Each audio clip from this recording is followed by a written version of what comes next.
नमस्कार, सौरभ द्विवेदी नाम है हमारा और आप देखना शुरू कर चुके हैं लल्लन टॉप शो। बकरीद की छुट्टी बीत गई, लेकिन पेगासस और राज्यसभा में ऑक्सीजन की कमी से मौत पर मोदी सरकार के जवाब को लेकर हंगामा न शांत हुआ न कम। इनकी बात करेंगे, लेकिन बड़ी खबर का फोकस आज टोक्यो ओलंपिक में भारत की उम्मीदों पर भी रहेगा। कौन से खिलाड़ियों का नंबर लगना पक्का है और कौन दे सकते हैं प्रेजेंट सरप्राइज, सब बताएंगे। लेकिन पहले हमेशा की तरह आपको देखना होगा दिन का वीडियो।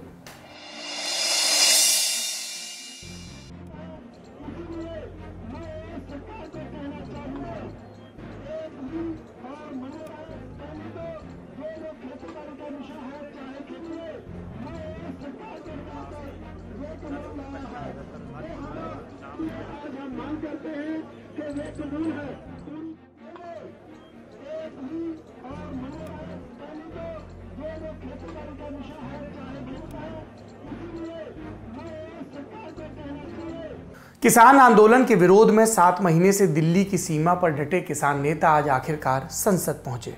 किसानों के 200 प्रतिनिधि किसान संसद के लिए पुलिस सुरक्षा के बीच जंतर मंतर पहुंचे। दिल्ली सरकार ने आज से लेकर 9 अगस्त तक किसानों को किसान संसद चलाने की अनुमति दी है। जंतर मंतर पर चल रही किसान संसद को लेकर देश की संसद में भी हंगामा हुआ। कांग्रेस और अकाली दल के सांसदों ने संसद के बाहर प्रदर्शन किया। राज्यसभा में किसानों के मुद्दे पर इतना हंगामा हुआ कि कई बार कार्यवाही रोक देनी पड़ी। केंद्रीय कृषि मंत्री नरेंद्र सिंह तोमर ने सब पर कहा कि तीनों नए कानूनों से किसानों का फायदा होगा। अगर किसान गुट कोई समस्या बताएं तो उस पर बिंदुवार चर्चा हो सकती है। अब चलते हैं दिन की सुर्खियों की तरफ।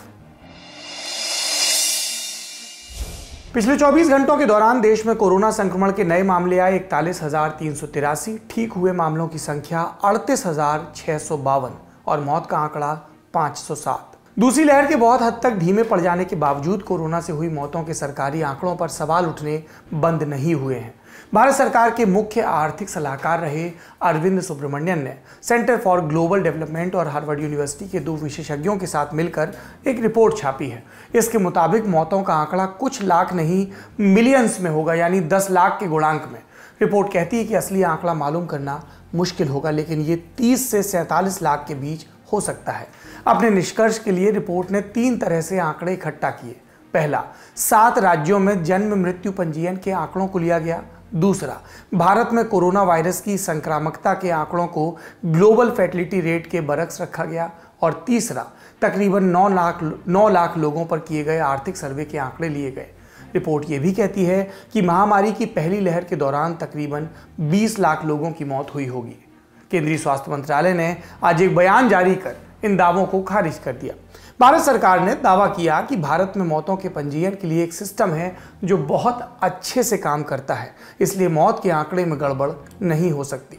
सरकार का कहना है कि सारी एक्सेस मोर्टेलिटी को कोरोना मौतों में शामिल नहीं किया जा सकता। सरकार के तर्क को समझने के लिए पहले एक्सेस मोर्टेलिटी को भी समझ लेते हैं।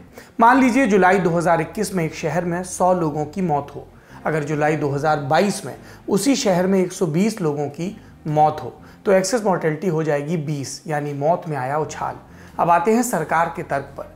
ये बात ठीक है कि सारी एक्सेस मोर्टेलिटी कोरोना के खाते में नहीं डाली जा सकती, लेकिन फिर सरकार को यह भी बताना होगा कि वो कौन से कारण थे जिनके चलते अप्रैल मई 2020 की तुलना में अप्रैल मई 2021 में अचानक बड़ी संख्या में लोग मरने लगे। ये लोग कौन से भूकंप में मर रहे थे, कौन सी बाढ़ में बह रहे थे? अगर इन्हें कोरोना के अलावा कोई और बीमारी थी तो क्या थी? सरकार ये भी कह रही है कि कोविड फैटिलिटी के मामले में 2 अलग अलग जगहों या देशों की तुलना नहीं की जा सकती। फैटिलिटी माने कुल संक्रमितों में से कितने लोगों की जान गई। ये तर्क भी तकनीकी रूप से ठीक है, लेकिन इस तर्क का इस्तेमाल जिस तरह से किया गया उसमें दिक्कत है। प्रधानमंत्री नरेंद्र मोदी तक ये दावा करते आए हैं कि भारत में तुलनात्मक रूप से कम मौतें हुई और इसी आधार पर कहा गया कि भारत में फैटिलिटी कम है। अब दिक्कत यह है कि भारत में फैटिलिटी की गणना हुई सरकार द्वारा जारी मौत के आंकड़ों के आधार पर, वही आंकड़े जिन पर दुनिया भर के एक्सपर्ट से लेकर समाचार संस्थान तक सवाल उठा चुके हैं। अगर सरकार ये कहना चाह रही है कि यूरोप और अमेरिका की तुलना में कोरोना वायरस भारत के लोगों के लिए कम घातक है, तो फिर इस दावे के लिए सरकार को प्रमाण भी देने होंगे। आखिर वो कौन सी इम्यूनिटी थी जो भारतीयों के पास थी लेकिन यूरोप और अमेरिका में लोगों के पास नहीं थी? सरकारी आंकड़ों पर जब जब सवाल उठता है, सरकार बयान जारी कर खंडन कर देती है, आंकड़ा जारी करने वाले की विश्वसनीयता पर सवाल उठा देती है। जबकि उसने अपनी तरफ से एक बार भी नहीं कहा कि अगर कोई चूक हुई है तो जांच करवा ली जाएगी। प्रधानमंत्री नरेंद्र मोदी कहते हैं कि राज्यों को मौतों के आंकड़े जारी करने से हिचकना नहीं चाहिए। उन्हें यह कहने की जरूरत क्यों पड़ी थी और कितने राज्यों ने इसके बाद अपना व्यवहार सुधारा? मौत के कुल आंकड़ों से अब चलते हैं इन मौत के कारण की तरफ। 20 जुलाई को केंद्रीय स्वास्थ्य मंत्रालय में राज्य मंत्री भारती प्रवीण पवार ने राज्यसभा में कहा कि राज्यों में ऑक्सीजन की कमी से हुई किसी मौत की जानकारी केंद्र को नहीं भेजी गई। ये किसी को समझ नहीं आया कि अगर राज्यों ने केंद्र को नहीं बताया तो केंद्र आंखें मूंद कैसे रह गया। ऑक्सीजन की सप्लाई पर देश भर के उच्च न्यायालयों और सर्वोच्च न्यायालय में सुनवाई क्यों हो रही थी? केंद्र सरकार को पिछली लहर के बाद देश भर के अस्पतालों में ऑक्सीजन प्लांट बनाने का आदेश क्यों देना पड़ा? दूसरी लहर के दौरान केंद्र ने ऑक्सीजन के औद्योगिक इस्तेमाल पर रोक क्यों लगाई? यूपी सरकार को यह नियम क्यों बनाना पड़ा कि घरों में ऑक्सीजन सपोर्ट पर रखे गए लोगों को ऑक्सीजन नहीं मिलेगी और सप्लाई सीधे अस्पताल जाएगी? और फिर रिवर्स क्यों करना पड़ा? इन सारे सवालों के बावजूद मंत्री जी ने जो कह दिया उसके लिए उनके कॉन्फिडेंस की तारीफ होनी चाहिए। क्योंकि केंद्र ने यह कह दिया था कि राज्यों से जानकारी नहीं आई, तो अब राज्यों की बात भी कर लेते हैं। कम से कम एक राज्य ऐसा है जिसने खुलकर कहा कि ऑक्सीजन की कमी से हुई मौतों के आंकड़े इसलिए दर्ज नहीं हो पाए क्योंकि केंद्र ने ऐसा होने नहीं दिया। अगर ऑक्सीजन की कमी नहीं थी, ऑक्सीजन से डेथ नहीं हुई, तो बार बार हर रोज दिल्ली के अंदर ही हाईकोर्ट में एक के बाद एक हॉस्पिटल जा रहे थे, रोज कह रहे थे कि भाई लोग ऑक्सीजन की कमी है, ऑक्सीजन की कमी से लोग डेथ हो रही है। आप लोग भी बता रहे थे, रोज रोज नई नई स्टोरीज दिखा रहे थे, टीवी के ऊपर भी, अखबारों के अंदर भी, कि देखिएगा इस अस्पताल के अंदर ऑक्सीजन कम हो गई, इसकी वजह से डेथ हो गई, यहाँ पर ऑक्सीजन खत्म हो गई, इसकी वजह से देखो इतने लोगों की मृत्यु हुई। ये बिल्कुल असत्य है, गलत बात है। दिल्ली के अंदर भी और देश के अंदर भी बहुत जगह पर ऑक्सीजन की कमी से कहीं डेथ हुई। बहुत ही दुखद था, बहुत ही दुर्भाग्यपूर्ण था, ऐसा नहीं होना चाहिए था। दिल्ली के अंदर हमने एक कमेटी बनाई थी, ऑक्सीजन के लिए ऑडिट कमेटी बनाई थी कि जो भी ऑक्सीजन की वजह से डेथ हो जाए तो उसको 5 लाख तक का कंपनसेशन देने के लिए कमेटी बनाई थी, जिसको कि एलजी साहब ने भंग कर दिया। अगर वो कमेटी होती तो बिल्कुल एग्जैक्ट डाटा आ जाता आपके सामने कि कितने लोगों की डेथ हुई, सरकार उसको कंपनसेशन भी दे देती। क्योंकि केंद्र सरकार ने एलजी साहब के थ्रू उसको भंग करा दिया, जिस वजह से आपको एग्जैक्ट डाटा नहीं मिल पाया।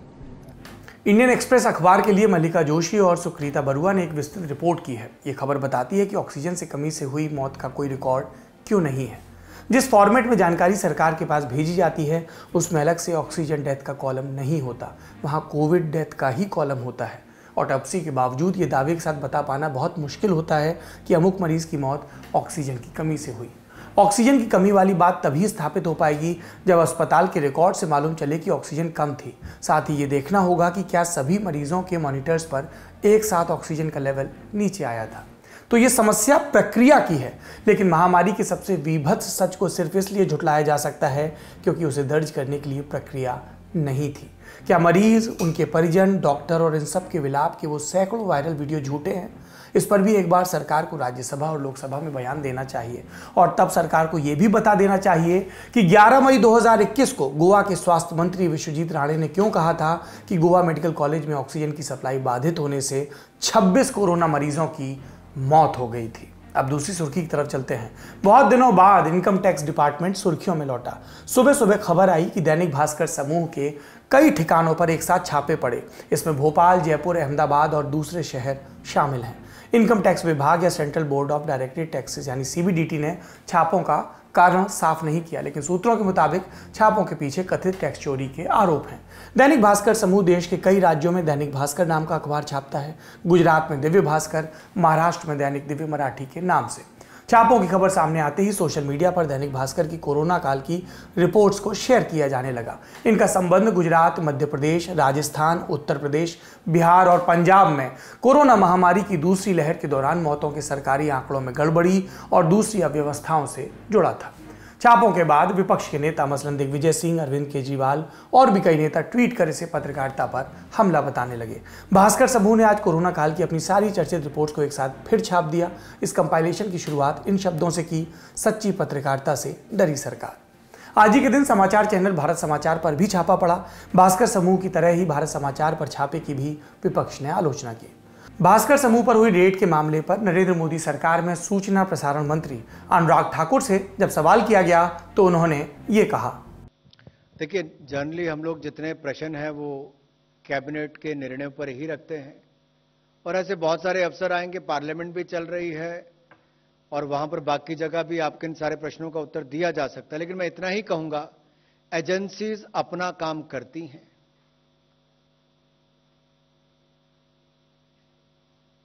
उस पर हमारा कोई दखलंदाजी नहीं होती। और दूसरा मैं इतना ही कहना चाहता हूं, पूरी जानकारी जरूर लेनी चाहिए।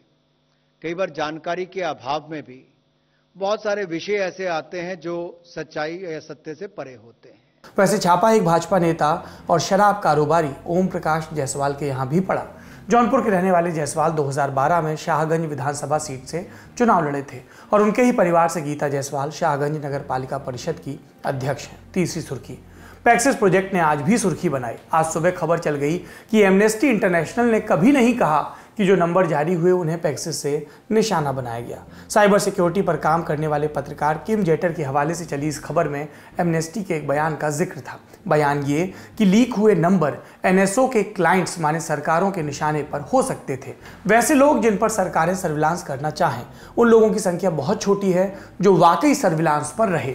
इस कथित बयान की भाषा ने पैक्सिस प्रोजेक्ट से जुड़े सारे खुलासों पर एक साथ प्रश्न चिन्ह लगा दिया। लेकिन फिर दोपहर में एमनेस्टी ने अपनी आधिकारिक वेबसाइट पर एक बयान छापकर इन खबरों का खंडन किया। एमनेस्टी ने कहा कि वो पैक्सिस प्रोजेक्ट के खुलासों पर अब भी कायम है। जो डेटा सामने आया है उसमें शामिल नंबर एनएसओ ग्रुप के बनाए पैक्सिस सॉफ्टवेयर के संभावित टारगेट थे। जो अफवाहें फैलाई जा रही हैं वो पत्रकारों और सामाजिक कार्यकर्ताओं की अवैध जासूसी के मामले से ध्यान भटकाने के लिए हैं। पैक्सिस प्रोजेक्ट में उन नामों का खुलासा हुआ था जो सर्विलांस के निशाने पर थे और उन लोगों के नाम भी थे जिनके मामले में सर्विलांस के सबूत मिले थे, कुछ संदिग्ध और कुछ में उनके फोन में सबूत। अब तक इस मामले में फ्रांस की सरकार जांच के आदेश दे चुकी है। अमेजॉन वेब सर्विस ने पैक्सिस बनाने वाली कंपनी एनएसओ से संबंधित सेवाएं रोक दी हैं। आईफोन बनाने वाली कंपनी एप्पल ने साइबर हमलों की निंदा करते हुए कहा कि वो अपने यूजर्स के डेटा की सुरक्षा के लिए नए इंतजाम करेगा। लेकिन भारत सरकार फिलहाल रटे रटाए जवाब से आगे नहीं बढ़ पा रही है। आज इस मामले पर संसद में फिर से जमकर हंगामा हुआ। डेरेक ओब्रायन समेत तृणमूल के 3 राज्यसभा सांसदों ने नियम 267 के तहत नोटिस देकर मांग की कि सदन का सारा काम रोककर पैक्सिस मामले पर चर्चा हो। इन सांसदों ने आज फिर सरकार से सवाल किया, क्या नरेंद्र मोदी सरकार ने कभी पैक्सिस का इस्तेमाल किया? इसके बाद एक तृणमूल सांसद ने सूचना प्रौद्योगिकी मंत्री अश्विनी वैष्णव के जवाब वाले कागज छीने और फाड़ दिए। जी, ये भी संसद में हुआ जब बहस के दौरान मंत्री के हाथ से कागज छीने और फाड़े गए। तो एक तरफ आप संसदीय परंपराओं की दुहाई देते हैं, लोकतंत्र की, नागरिक के अधिकार की दुहाई देते हैं और एक मांग करते हैं, सरकार से मांग की जानी चाहिए, लेकिन दूसरी तरफ मंत्री से कागज फाड़ देते हैं, यानी उसी संसद में असंसदीय व्यवहार करते हैं और ये स्वीकार नहीं होना चाहिए। आखिरी सुर्खी पंजाब से है। कैप्टन और सिद्धू के बीच झगड़े का पटाक्षेप वाकई हुआ या नहीं, इस पर टिप्पणीकार अब भी सट्टे की भाषा में बात कर रहे हैं। लेकिन इन सब के बीच खबर आई कि 23 जुलाई को कैप्टन अमरिंदर सिद्धू की ताजपोशी में शामिल होंगे। इस बाबत कैप्टन को न्योता भेजा गया था जिसे उन्होंने स्वीकार लिया। कैप्टन ने कांग्रेस के सभी विधायकों, सांसदों और वरिष्ठ नेताओं को चंडीगढ़ स्थित पंजाब भवन में सुबह चाय पर बुलाया और कहा कि वहीं से सब कार्यक्रम में जाएंगे जहां सिद्धू को आधिकारिक रूप से अध्यक्ष बनाया जाएगा। आखिरी सुर्खी कर्नाटक से है, जहां सूबे की भाजपा इकाई में विवाद थम नहीं रहा। आज सीएम येदियुरप्पा ने संकेत दिए कि 26 जुलाई के बाद वो सीएम पद से हट सकते हैं। बेंगलुरु में प्रेस से कहा, 25 जुलाई के बाद ही अगले कदम की जानकारी दूंगा। जो हाईकमान कहेगा करूंगा, पार्टी को मजबूती देने का काम करूंगा। और इसी के बाद उनके इस्तीफे की आहट की चर्चाएं शुरू हो गई। ये थी सुर्खियां। अब चलते हैं दिन की बड़ी खबर की तरफ। अब से कुछ ही घंटों बाद जापान के टोक्यो शहर में खेलों का महाकुंभ ओलंपिक शुरू हो जाएगा। मेडल का सपना लिए दुनिया भर से खिलाड़ी टोक्यो में जुटे हैं, कोरोना की आशंकाओं और सावधानियों के बीच।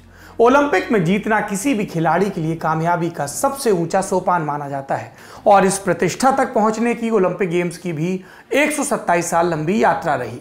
साल 1896 में ग्रीस के एथेंस में आधुनिक ओलंपिक की शुरुआत हुई, लेकिन तब ये खेल सिर्फ यूरोप तक ही महदूद थे, और भी स्पष्ट रूप से कहूं तो ग्रीस तक। एथेंस ओलंपिक में सिर्फ पुरुषों ने भाग लिया था, महिलाओं को हिस्सा लेने की परमिशन नहीं थी और इन पुरुषों में ज्यादातर ग्रीस से थे या फिर वो लोग जो ग्रीस की यात्रा पर आए थे। कमोबेश एक देश का घरेलू टूर्नामेंट मान लीजिए।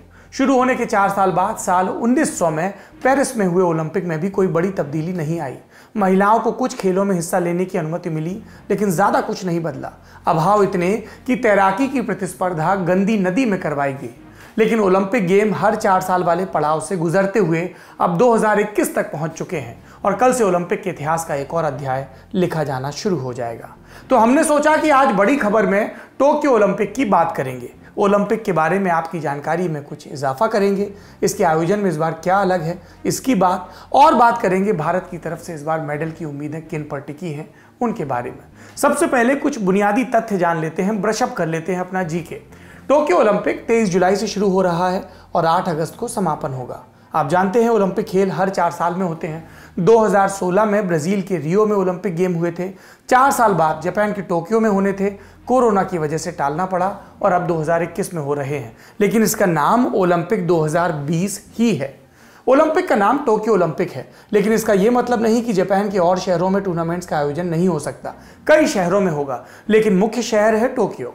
टोक्यो शहर दूसरी बार ओलंपिक खेलों की मेजबानी कर रहा है और ऐसा करने वाला वो एशिया का पहला शहर है। ओलंपिक में इस बार 33 खेल शामिल हैं और 339 मेडल्स के लिए मुकाबला होगा। इस बार 5 नए खेलों को ओलंपिक में शामिल किया गया है। ये खेल कौन से हैं? Surfing, skateboarding, sports climbing, karate और बेसबॉल। टोक्यो ओलंपिक के मैस्कट यानी शुभंकर के बारे में भी जान लीजिए। इसका नाम है मिराई तोवा। जापानी शब्द है मिराई तोवा। इसमें मिराई का अर्थ होता है भविष्य और तोवा का मतलब शाश्वत। एक जापानी कहावत से ये लिया गया है। इसका अर्थ है अतीत से सीख कर नए विचार पैदा करिए। मिराई तोवा को जापानी सांस्कृतिक परंपरा और आधुनिकता का प्रतिनिधि मानते हैं। टोक्यो ओलंपिक में जो पदक दिए जाएंगे वो भी अलग तरह से बनाए गए हैं। सारे पदकों के लिए धातु रिसाइकलिंग से हासिल की गई है। इलेक्ट्रॉनिक्स के सामान और पुराने मोबाइल फोन से ये धातु निकाली गई। आयोजकों ने 2017 में ही जापान के लोगों से पुराने फोन और इलेक्ट्रॉनिक्स का सामान दान करने की अपील की थी। तकरीबन 80,000 टन पुराने इलेक्ट्रॉनिक्स के सामान से 5,000 मेडल बनाए गए हैं। अब भारत के हिस्से पर आते हैं। भारत की तरफ से टोक्यो ओलंपिक में 127 खिलाड़ी हिस्सा ले रहे हैं। भारत के लिहाज से ये अब तक का हाईएस्ट नंबर है। इसके पहले भारत की तरफ से खिलाड़ियों का इतना बड़ा दल किसी ओलंपिक में शामिल नहीं हुआ। सभी खिलाड़ियों से मेडल की उम्मीद है और हमारी शुभकामनाएं भी, लेकिन चर्चा तो होती है प्रबल दावेदारों की। हम भी कर लेते हैं। लिस्ट में पहला नाम बजरंग पूनिया। ओलंपिक खेलों में भारत को हॉकी के बाद सबसे ज्यादा मेडल कुश्ती में ही मिले हैं। आजाद भारत में पहली बार 1952 के ओलंपिक खेलों में हेलसिंकी वाले केडी जाधव के ब्रॉन्ज जीतने के साथ ही ये सिलसिला शुरू हुआ था। अब तक कुश्ती में भारत ने 5 मेडल जीते हैं। इस बार भी टोक्यो ओलंपिक की टैली में कुश्ती से भारत को बहुत उम्मीदें हैं। भारत के 8 पहलवान टोक्यो ओलंपिक में हिस्सा लेने गए हैं, यानी अब तक का पहलवानों का सबसे बड़ा दल। बाकी पहलवानों के साथ ही बजरंग पूनिया मेडल के मजबूत दावेदार हैं। बजरंग वर्ल्ड रेसलिंग चैंपियनशिप में 3 मेडल जीतने वाले इकलौते भारतीय हैं। पिछले 3 साल में हर बड़े टूर्नामेंट में बजरंग ने मेडल जीता है। इसमें 2018 के एशियन गेम्स, कॉमनवेल्थ गेम्स और 2018-2019 की वर्ल्ड चैंपियनशिप के सिल्वर और ब्रॉन्ज मेडल भी शामिल हैं। टोक्यो ओलंपिक के लिए बजरंग को दूसरी रैंकिंग मिली है। बजरंग बड़े स्टेज पर हर बार अपना बेस्ट देते हैं और इस बार भी हमें उनसे बेस्ट की उम्मीद है। सूची में दूसरा नाम है विनेश फोगाट का। महिला कुश्ती में भारत के लिए गोल्ड की उम्मीद देने वाली हमारी लड़की, देश की लड़की। विनेश 53 किलो वर्ग में खेलती हैं। अलग अलग कैटेगरीज होती हैं वजन के हिसाब से पहलवानों के। 2016 ओलंपिक में वो 48 किलो वर्ग में थी। रियो ओलंपिक में क्वार्टर फाइनल में उनके घुटने में चोट आ गई थी, जिसके बाद वो लंबे वक्त तक अखाड़े से दूर रही। तब भी उनसे पदक की उम्मीद थी। 2017 में एशियन चैंपियनशिप में सिल्वर जीतकर उन्होंने वापसी की। 2018 में एशियन गेम्स का गोल्ड मेडल जीतने वाली पहली भारतीय महिला रेसलर भी बन गई। विनेश ने 2014 और 2018 के कॉमनवेल्थ गेम्स के गोल्ड मेडल भी जीते हैं। विनेश ने 2019 आते आते 53 किलो वर्ग की कैटेगरी में खेलने का फैसला किया। साल 2019 से अब तक विनेश ने वर्ल्ड चैंपियनशिप समेत कई सारे मेडल अपने नाम किए हैं। हमारी सूची में तीसरा नाम है मीराबाई चानू का। वेटलिफ्टिंग में भारत के लिए मेडल की उम्मीद देने वाली खिलाड़ी। मीराबाई चानू मणिपुर की राजधानी इम्फाल से 20 किलोमीटर दूर एक पहाड़ी गांव में पली बढ़ी। बचपन में तीरंदाज बनने का सपना था, लेकिन फिर कक्षा 8 की किताब में मणिपुर की वेटलिफ्टर कुंजू रानी देवी के बारे में पढ़ा तो इरादा बदल गया। कक्षा 8 में ही तय हो गया कि वजन उठाकर मेडल लाना है। इन कॉमनवेल्थ गेम्स में मीराबाई ने कुल 196 किलो वजन उठाया। स्नैच में 86, जबकि क्लीन एंड जर्क में 110 किलो, और ये उनका पर्सनल बेस्ट था। साल 2021 के अप्रैल महीने में मीराबाई ने ताशकंद में हुए एशियन चैंपियनशिप में ब्रॉन्ज मेडल जीता था। मीराबाई ने रैंकिंग के आधार पर टोक्यो ओलंपिक के लिए क्वालिफाई किया है। वो अभी वर्ल्ड रैंकिंग में दूसरे नंबर पर हैं। मीराबाई इस साल के बेस्ट वेट लिफ्टर्स में से एक हैं और इस साल सिर्फ चाइनीज वेट लिफ्टर्स उनसे ज़्यादा वजन उठा पाई हैं। तो टोक्यो में भारत का एक मेडल मीराबाई चानू के हिस्से का भी गिना जा रहा है, ऐसी उम्मीद है। सूची में चौथा नाम दीपिका कुमारी का, और आपने गौर किया देश की लड़कियां लगातार जिक्र में आ रही हैं। विनेश, मीराबाई और अब दीपिका। झारखंड की राजधानी रांची से आने वाली दीपिका, पिता ऑटो रिक्शा चलाते हैं, मां नर्स हैं। घर की आर्थिक हालत ठीक नहीं थी। सुविधाओं के अभाव से लड़ते हुए दीपिका जब 12 साल की हुई तो किसी ने उन्हें तीरंदाजी के बारे में बताया और उस एकेडमी के बारे में भी जहां खाना और कपड़े भी फ्री मिलते हैं। लेकिन पिता उस एकेडमी लेकर गए दीपिका को तो कोच ने दाखिले से मना कर दिया, क्योंकि शुरू में दीपिका दुबली पतली थी। जैसे तैसे फिर उन्हें एकेडमी में एडमिशन मिला। 12 बरस की उम्र में दीपिका ने धनुष उठाया और 4 साल बाद सिर्फ 16 की उम्र में कॉमनवेल्थ चैंपियन बनी। 18 साल की उम्र में वर्ल्ड नंबर 1 तीरंदाज बनी। World cup, world championship, Asian championship, Commonwealth games, Asian games, आप नाम लीजिए, दीपिका उस इवेंट में जीता हुआ मेडल दिखा देंगी। लेकिन एक कसक रही है अब तक, ओलंपिक की। दीपिका अभी तक ओलंपिक में मेडल नहीं जीत पाई। 2012 के लंदन ओलंपिक में पहले राउंड में हारी। 2016 के रियो ओलंपिक में आखिरी 16 में हार मिली। उम्मीद लगाई जा रही है कि ओलंपिक वाली कमी दीपिका इस बार पूरी कर देंगी। सूची में अगला नाम पीवी सिंधु। बैडमिंटन में भारत के लिए सबसे बड़ी उम्मीद, मेडल की उम्मीद। पीवी सिंधु को इस दौर में भारत की बेहतरीन खिलाड़ी बताया जाता है और बिला शक ये बात कही जा सकती है। अपने 1 दशक के करियर में सिंधु ने लगभग हर उस इवेंट में मेडल जीता जहां भारत के लिए बरसों से सूखा चल रहा था। फिर चाहे वो ओलंपिक हो, world championship, Commonwealth games, Asian games, Asian championship, Uber cup यानी बैडमिंटन का लगभग हर बड़ा tournament. PV Sindhu world championship में 5 मेडल जीतने वाली पहली भारतीय और विश्व की सिर्फ दूसरी महिला है। साल 2016 के रियो ओलंपिक्स के फाइनल में सिंधु गोल्ड से चूक गई थी। रियो में हारने के बाद Sindhu Commonwealth games, Asian games जैसे और टूर्नामेंट्स में भी हारती गई। 2019 में वर्ल्ड चैंपियनशिप जीतकर फिर उन्होंने वापसी की। इस साल सिंधु ने अपने 62.5% मैच जीते हैं और वो वर्ल्ड चैंपियन की हैसियत से ओलंपिक्स में गई हैं। उनसे गोल्ड की भारत को पूरी उम्मीद है। सूची में 6वां नाम है अमित पंघाल का। बॉक्सिंग में गोल्ड मेडल के प्रबल दावेदार हरियाणा के रोहतक जिले से आते हैं। कद सिर्फ 5 फुट 2 इंच, लेकिन बॉक्सिंग रिंग में इतनी फुर्ती और चालाकी की गजब की। ओलंपिक में गए सभी भारतीय बॉक्सर्स में से पंघाल का हालिया रिकॉर्ड सबसे अच्छा है। उन्होंने साल 2019 से अब तक कई इंटरनेशनल इवेंट्स में मेडल्स जीते हैं। 2019 में वर्ल्ड बॉक्सिंग चैंपियनशिप का फाइनल खेला था। फाइनल में उज्बेकिस्तान के बॉक्सर शाखोबिदिन जोरोव से हार गए तो सिल्वर मेडल मिला और इस तरह से Amit Panghal boxing world championship के फाइनल में पहुंचने वाले पहले भारतीय बॉक्सर बने। पंघाल ने दिसंबर 2020 में बॉक्सिंग वर्ल्ड कप का गोल्ड मेडल भी जीता था। 52 किलो की कैटेगरी में दुनिया के नंबर 1 बॉक्सर हैं। इसके साथ ही उन्हें टोक्यो 2020 ओलंपिक्स के लिए भी नंबर 1 की रैंकिंग मिली है। पंघाल इन ओलंपिक्स गेम में रैंकिंग पाने वाले इकलौते भारतीय पुरुष बॉक्सर हैं।